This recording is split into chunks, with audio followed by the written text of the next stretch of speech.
प्यारे बच्चों, आज 8वीं कक्षा में सामाजिक विषय में आप सभी विद्यार्थियों का स्वागत। आज हम करेंगे भारतीय संविधान की मुख्य विशेषताएं। बताओ कौन कौन सी हैं। सबसे पहले प्यारे बच्चों, भारतीय संविधान की मुख्य विशेषता है संघवाद। संघवाद का अर्थ है देश में एक से अधिक सरकारों का होना, क्योंकि भारत यह राज्य जहाँ पर केंद्र सरकार, राज्य सरकार व केंद्र सरकार है, क्योंकि भारत अनेक राज्यों का संघ है। नंबर 2 है लोकतांत्रिक। प्यारे बच्चों, भारत एक लोकतांत्रिक देश है। देश की शासन व्यवस्था वयस्क मताधिकार द्वारा चुने हुए जो प्रतिनिधि हैं उनके द्वारा चलाया जाता है।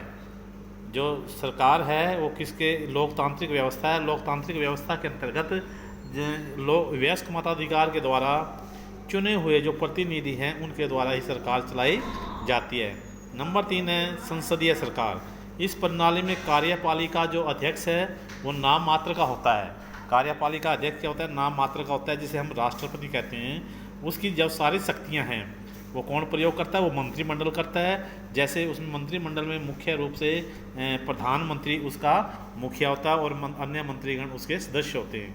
नंबर 4 है वयस्क मताधिकार।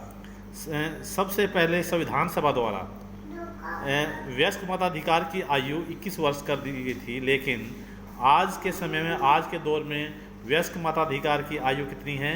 18 वर्ष है। कितनी है? 18 वर्ष। याद रखना प्यारे बच्चों, छोटा प्रश्न आ सकता है। अगला है शक्तियों का बंटवारा। प्यारे बच्चों, राज्य के 3 अंग हैं: विधानपालिका, कार्यपालिका और न्यायपालिका।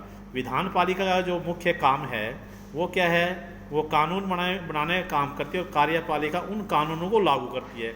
इसके साथ साथ जो न्यायपालिका है वो न्यायालयों की व्यवस्था करती है और जो कानून है उनकी व्याख्या करती है कि उनको लागू करवाने के लिए लोगों जो नागरिक हैं उनकी व्याख्या करती है, कहीं ये गलत ना हो।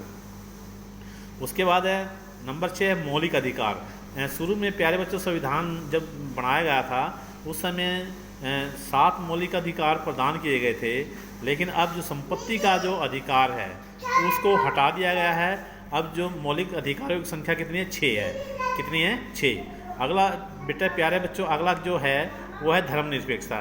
धर्मनिरपेक्षता का अर्थ क्या है? धर्मनिरपेक्षता का अर्थ है कि राज्य का अपना कोई धर्म नहीं होगा, बल्कि उसके राज्य की दृष्टि में सभी धर्म समान होंगे। वो हिंदू, मुस्लिम, सिख, ईसाई, बौद्ध, जैन या अन्य जो धर्म हैं, पारसी है, सभी को वो समान रूप से उनके विकास के लिए उनके बढ़ावा देगा। यानी किसी भी धर्म को मुख्य रूप से अपना राज्य का धर्म नहीं मानेंगे और सभी को विकास के पूर्ण रूप से वो और न ही किसी धर्म के आधार पर किसी के साथ भेदभाव किया जाएगा और न ही किसी को कोई शिक्षा लेने से मना कर सकता। कोई भी व्यक्ति किसी भी धर्म की शिक्षा ग्रहण कर सकता है। तो प्यारे बच्चों, ये था आज का प्रश्न सामाजिक विषय का 8वीं कक्षा में। भारतीय संविधान की मुख्य जो विशेषताएं हैं वो क्या है, ये आप करेंगे, लिखेंगे। इस सब के लिए आप सबका धन्यवाद।